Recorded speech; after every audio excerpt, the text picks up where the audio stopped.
새벽 기도회를 시작하며 우리 마음 모아 함께 고백하죠.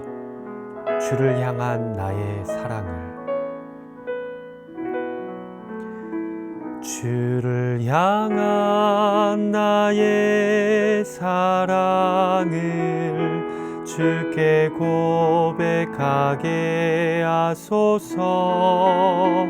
아름다운 주의 그늘 안에 살며 주를 보게 하소서.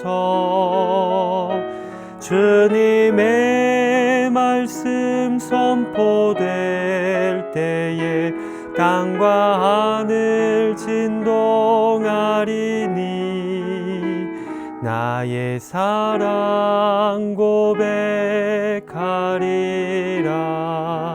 나의 구주 나의 친구 부드러운 주의 속삭임 나의 이름을 부르시네. 주의 능력 주의 영광을 보이사 성령을 부소서.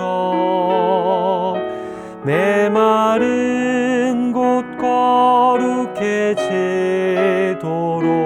내가 주를 찾게 하소서. 내 모든 것 주께 드리리. 나의 구주 나의 친구.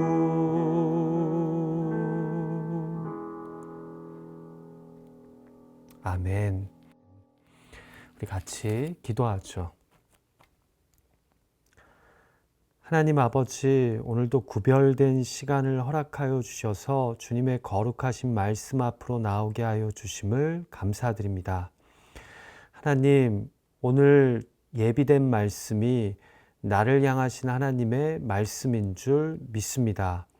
성령님의 감화, 감동, 역사하심 가운데 비록 온라인으로 말씀을 듣지만 개인을 향하신 하나님의 뜻을 깨닫는 그 말씀을 붙잡고 의탁하는 시간이 되도록 주께서 주장하여 주시옵소서. 이 시간을 주님께 온전히 의탁합니다. 예수님의 존귀하신 이름으로 간절히 기도하옵나이다. 아멘. 우리 온라인 새벽 기도에 함께 하시는 여러분들 한 분 한 분을 환영합니다. 제가 말씀 봉독하기 전에 광고가 하나 있는데요.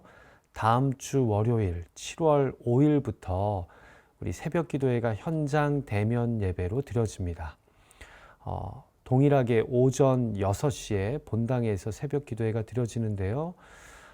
팬데믹 동안에 온라인으로 새벽 기도회에 참여하신 분들을 위해서 동시에 현장 대면 예배 새벽 기도회가 라이브로 온라인으로 또한 방송됩니다.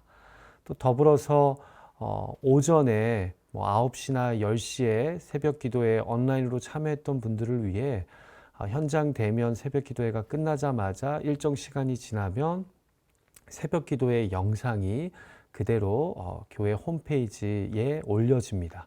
그래서 여러분들 어떻게 보면 새벽 기도회가 한동안 현장 대면과 온라인으로 동시에 진행되니까요. 이 점 참조하셔서 계속해서 매일을 하나님의 말씀으로 또 기도하는 시간을 통해 시작할 수 있는 그런 저와 여러분이 되었으면 합니다. 이 시간 우리에게 주시는 하나님의 말씀 제가 봉독합니다. 우리가 어제부터 야고보서 말씀 묵상하고 있는데요.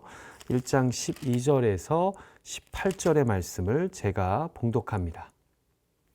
야고보서 1장 12절에서 18절의 말씀입니다. 시험을 참는 자는 복이 있나니 이는 시련을 견뎌낸 자가 주께서 자기를 사랑하는 자들에게 약속하신 생명의 면류관을 얻을 것이기 때문이라. 사람이 시험을 받을 때에 내가 하나님께 시험을 받는다 하지 말지니 하나님은 악에게 시험을 받지도 아니하시고 친히 아무도 시험하지 아니하시느니라.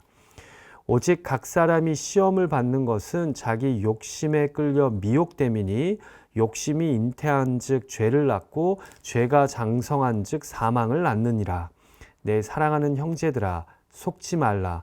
온갖 좋은 은사와 온전한 선물이 다 위로부터 빛들의 아버지께로부터 내려오나니 그는 변함도 없으시고 회전하는 그림자도 없으시니라.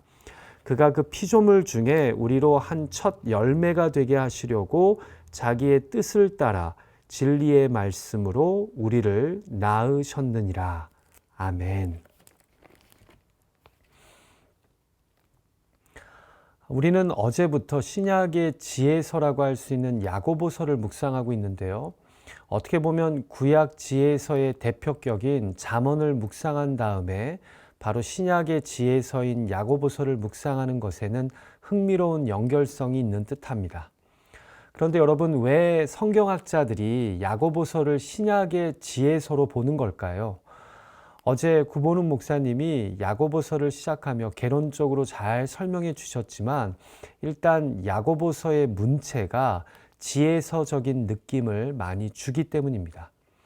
예를 들어 어제 본문 9절에서 낮은 형제는 자기의 높음을 자랑하고 부한 자는 자기의 낮아짐을 자랑할지니 라는 표현이 나왔죠.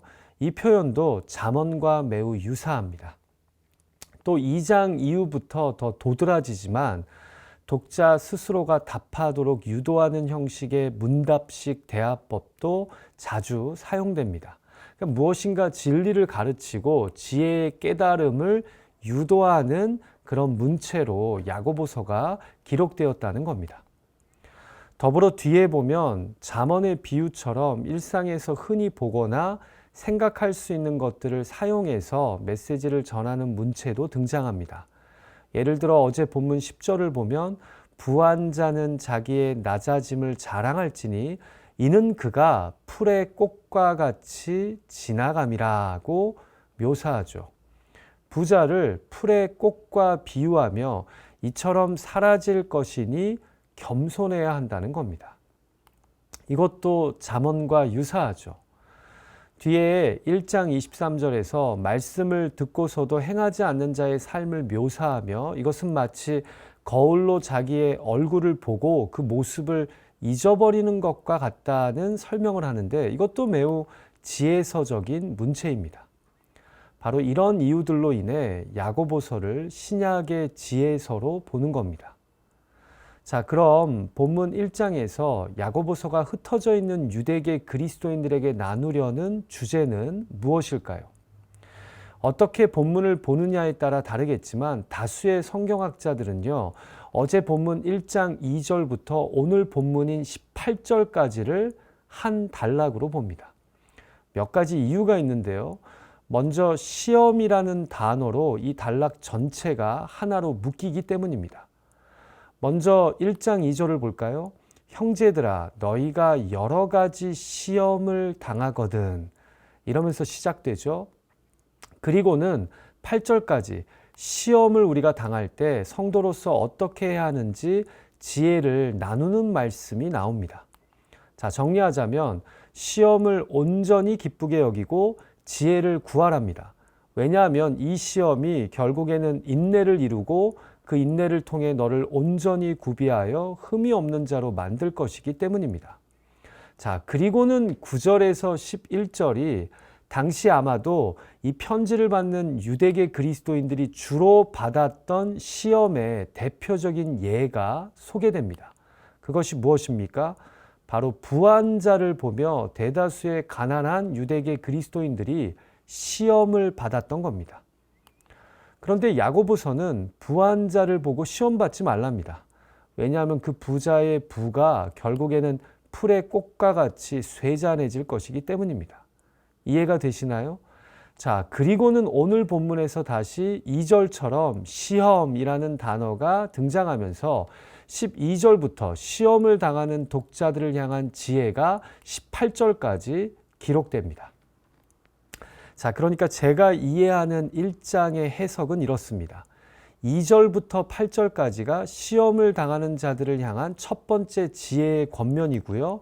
그 다음에 이 9절에서 11절이 대표적인 시험으로 가난한 그리스도인들이 부자를 보면서 받는 시험이 소개됩니다. 그리고는 다시 12절에서 18절까지가 시험 당하는 자들을 향한 두 번째 지혜의 권면인 겁니다. 이해가 되시나요? 자, 앞선 권면에서는 아까 말씀드린 대로 시험을 당할 때 온전히 인내함으로 얻는 성숙의 유익과 기도로 시험을 헤쳐나갈 지혜를 구해야 함을 말씀했는데요. 오늘 본문에서는 또 어떤 지혜를 말씀합니까? 먼저 시험을 견디는 자가 종국에는 생명의 면류관을 받는 복을 누림을 잊지 말라고 말씀합니다. 같이 본문 12절 말씀을 다시 읽을까요?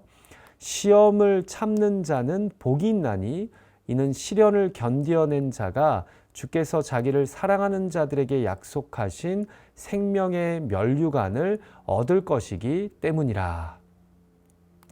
사랑하는 기도자 여러분, 생명의 면류관을 얻는 종국의 복은 돈 많은 부자가 누리게 됩니까? 아니면 가난해도 예수를 그리스도로 믿는 자들이 누립니까? 가난해도 예수를 그리스도로 믿고 주 예수를 사랑하는 자들이 얻게 되는 복입니다. 자, 그래서 우리 믿는 자들은 부한 자들을 보고 시험을 받지 말아야 합니다. 인생의 어려운 시련 때문에 또한 시험에 빠지면 안 됩니다. 왜냐하면 이 땅의 시험을 인내로 참는 자는 결국 주님이 약속하신 생명의 면류관, 곧 구원의 복을 누리게 되기 때문입니다. 여러분, 흥미로운 점이요. 여기서 야고보서는 가진 돈이 적은 성도들을 향해 우리에게 중요한 것은 물질의 풍요로움이 아닌 사랑의 풍요로움임을 암시한다는 점입니다. 보십시오. 시험을 참는 자는 복이 있나니 이는 시련을 견뎌낸 자가 주께서 자기를 사랑하는 자들에게 약속하신 생명의 면류관을 얻기 때문이랍니다. 부한 자를 보며 시험받는 성도들에게 우리에게 절실히 필요한 것은 풍요로운 물질 이전에 무엇이라는 겁니까? 주님을 사랑하며 이웃을 사랑하는 삶이라는 겁니다. 우리는 예수님의 십자가 사랑으로 구원받은 성도들이기에 세상 무엇보다 우리에게 중요한 것은 십자가의 주님을 사랑하고 그 사랑으로 이웃을 사랑하는 것이기 때문입니다. 그래서 주님을 사랑하고 이웃을 사랑하는 자들이 결국은 생명의 면류관을 얻게 된다는 겁니다. 여러분, 아멘이십니까? 여러분, 12절의 말씀은 인생의 시험, 곧 테스트를 거치는 자들에게 두 가지 중요한 레슨을 주고 있는 겁니다. 제발 지금 겪고 있는 시험만 바라보지 말고 어려움과 고생만 생각하지 말고 이 시험을 인내하는 자들이 종국에 누리게 될 천국의 삶, 생명의 면류관을 제발 기억하라는 겁니다. 마치 로마서 8장 18절에서 현재의 고난은 장차 우리에게 나타날 영광과 비교할 수 없다는 말씀처럼 말입니다. 두 번째로는 돈을 부유하게 소유한 자들을 보고 배 아파하며 답답해하지 말고 오히려 주님을 사랑하는 마음, 이웃을 사랑하는 마음을 풍성하게 소유함으로 이 땅을 살아가라는 겁니다. 그것이 지혜라는 겁니다. 자, 물론 대표적인 예로 부자를 보고 시험에 빠지는 것을 예로 든 것이지만 다른 여러 종류의 시험에서도 마찬가지인 거죠. 항상 장차 다가올 마지막 종국을 생각하며 주님을 사랑하는 마음으로 이 시험들을 잘 헤쳐가라는 겁니다. 사랑하는 기도자 여러분, 지금 여러분을 힘들게 하는 시험이 있습니까? 시련과 연단이 있습니까? 그 시험에 빠지지 마시고 오히려 그 시험을 통해 인내를 온전히 이루십시오. 그래서 오히려 하나님 보시기에 온전하고 구비하여 흠이 없는 하나님의 자녀가 되십시오. 그리고 시험에 걸려 넘어지기보다 오히려 참음으로 종국의 천국에서 얻게 될 구원의 복을, 생명의 면류관을 기억하십시오. 더불어 지금 나를 힘들게 하는 시험을 오히려 주님과 이웃을 사랑하는 마음으로 정면 승부하십시오. 결국 성도가 이 땅에서 남겨야 할 것은 부가 아니라 사랑이기 때문입니다. 그리고 사랑을 남긴 사람만이 참으로 승리한 인생이기 때문입니다. 그런 저와 여러분의 삶이 되시길 주님의 이름으로 축복합니다. 자, 두 번째로 13절에서 15절이 주는 지혜의 권면은요, 이 땅에서 시험을 받을 때 제발 하나님이 나에게 시험을 주셨다고 말하지 말랍니다. 왜냐하면 하나님은 악에게 시험을 받지도 아니하시고 또 누구를 시험하지도 않으시는 분이기 때문입니다. 자, 여기서 우리가 좀 고민해야 하는 부분이요, 헬라어로 명사로는 페이라스모스 또는 동사로는 페이라조라고 번역되는 이 시험이라는 단어를 어떻게 이해해야 하냐는 점입니다. 여러분, 헬라어로 이 단어는요, 크게 두 가지 의미가 있습니다.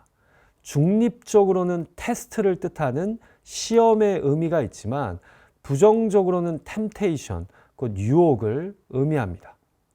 제가 볼 때 12절은요, 중립적인 의미의 테스트, 곧 시험을 뜻하며 기록되었지만 이 13절에서 15절의 말씀은 철저하게 부정적인 의미의 유혹을 의도해서 쓰여진 말씀이라고 생각됩니다. 여러분, 저는 이것이 앞서 등장한 대표적인 시험의 예인 이 부와 가난의 상황과도 잘 맞아떨어지는 해석이라고 생각합니다. 우리가 이 땅을 살아가면서 부자들을 보며 시험에 빠질 수 있습니다. 테스트를 받을 수 있습니다. 그런데요, 그런 부자들을 보면서 시험을 넘어 유혹에 빠져서 성도의 삶을 저버리고 돈을 만몬으로 섬기는 자들이 있습니다. 이해가 되시죠? 자, 그래서 어떻게 보면 12절이 부와 가난에 대한 테스트적 의미의 시험이라면 이 13절에서 16절은 그와 대조되는 템테이션, 곧 유혹의 시험인 겁니다. 이런 관점에서 지금 야고보서가 어떤 지혜의 권면을 우리에게 주는 것입니까? 같이 14절과 15절 말씀을 볼까요? 오직 각 사람이 시험을 받는 것은, 유혹을 받는 것은 자기 욕심에 끌려 미혹됨이니 욕심이 잉태한 즉 죄를 낳고 죄가 장성한 즉 사망을 낳느니라. 한마디로 자신의 욕심 때문에 돈에 유혹되어 시험을 받으면서 선하신 하나님이 나를 시험했다고 이야기하지 말라는 겁니다. 여러분, 그런데요, 솔직히 우리 또한 이런 말도 안 되는 변명을 할 때가 있지 않습니까?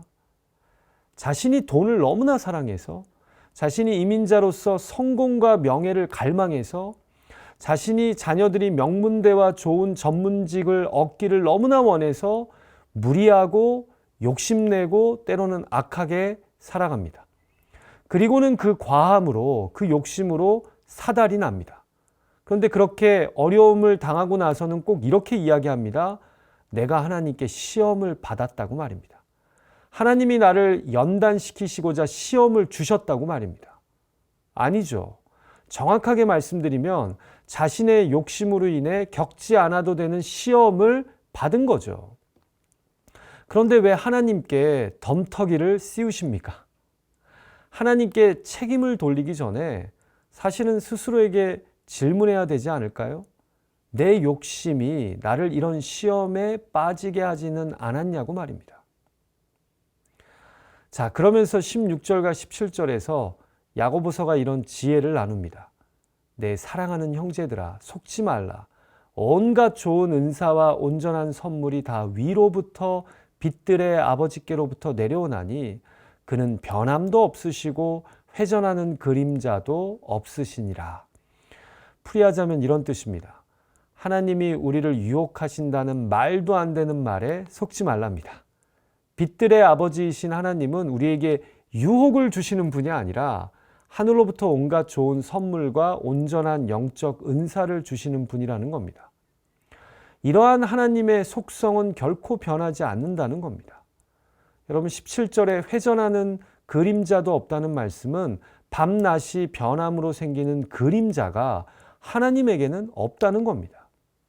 한마디로 하나님은 하늘로부터 온전하고 좋은 은사와 선물을 주시는 분이지 쉽게 변하셔서 악한 유혹을 우리에게 주시는 분이 아니라는 겁니다. 자, 그러시면서 18절에서 종지부를 찍습니다. 그가 그 피조물 중에 우리로 한 첫 열매가 되게 하시려고 자기의 뜻을 따라 진리의 말씀으로 우리를 낳으셨느니라. 사실 헬라어 어수는요, 이렇습니다. 제가 세 번역으로 읽어드립니다. 그는 뜻을 정하셔서 진리의 말씀으로 우리를 낳아주셨습니다. 그리하여 그는 우리를 피조물 가운데 첫 열매가 되게 하셨습니다. 무슨 말씀입니까? 15절에 죄가 장성한 즉 사망을 낳는다고 했는데 18절에서 다시 동일하게 낳는다는 동사가 나오지 않습니까? 여기에 연결고리가 있습니다. 풀이하자면 이런 뜻이죠. 우리 욕심은 죄를 통해 사망을 낳지만 하나님은 진리의 말씀으로 우리를 하나님의 백성으로 낳으셨고 피조물 중에 한 첫 열매가 되게 하셨다는 겁니다. 자, 그러므로 우리가 붙잡을 것은 욕심이 아니라 진리의 말씀이라는 겁니다.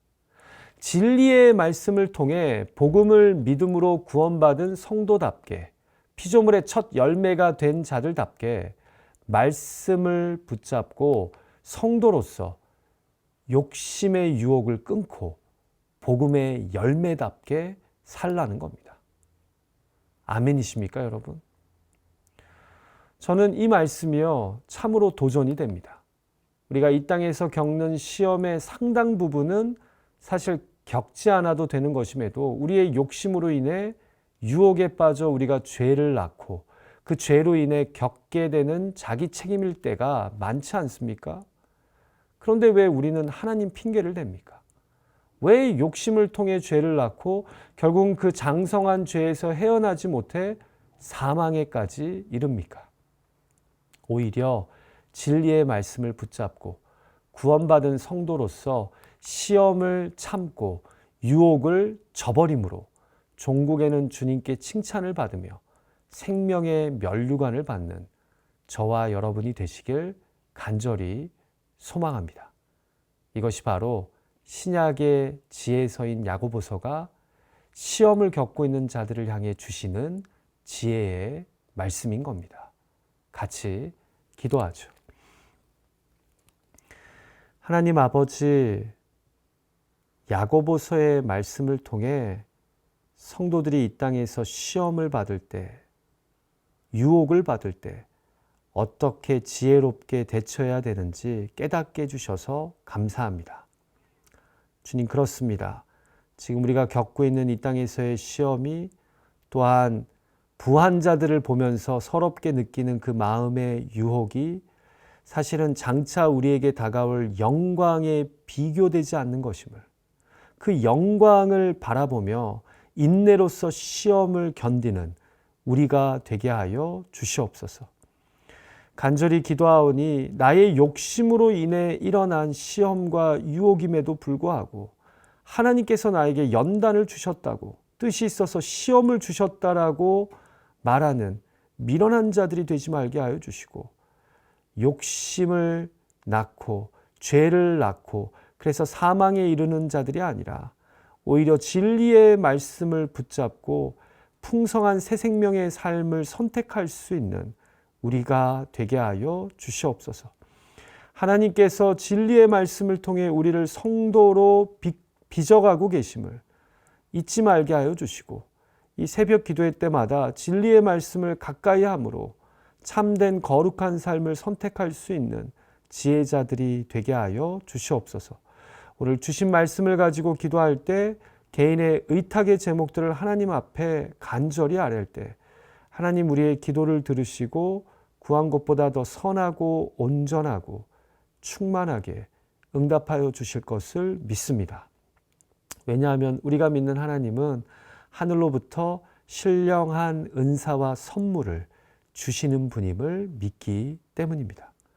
예수님의 존귀하신 이름으로 의탁하며 간절히 기도하옵나이다. 아멘. 하늘에 계신 우리 아버지여, 이름이 거룩히 여김을 받으시오며 나라가 임하옵시며 뜻이 하늘에서 이루어진 것 같이 땅에서도 이루어지이다. 오늘날 우리에게 일용할 양식을 주옵시고 우리가 우리에게 죄 지은 자를 사하여 준 것 같이 우리의 죄를 사하여 주옵시고 우리를 시험에 들게 하지 마옵시고 다만 악에서 구하옵소서. 대개 나라와 권세와 영광이 아버지께 영원히 있사옵나이다. 아멘. 여러분 잠깐이라도 오늘 주신 말씀 가지고 또 개인의 의탁과 간구의 제목들을 가지고 지금 내가 겪고 있는 시험, 지금 나를 많이 유혹하고 사로잡는 그 욕심을 내려놓고 기도할 수 있는 우리가 되었으면 합니다. 여러분 저는 오늘 말씀에서 우리의 욕심으로 겪게 되는 시험을 하나님이 주셨다라고 이야기하는 것이 결국 나의 모습이 아닌가, 우리의 모습이 아닌가 생각하게 됩니다. 우리가 진리의 말씀으로 복음을 믿고 구원받은 성도로서 욕심이 아닌 말씀을 붙잡고 거룩하게 살아갈 수 있는 저와 여러분의 오늘 하루가 되기를 간절히 소망합니다. 여러분 사랑하고 축복합니다.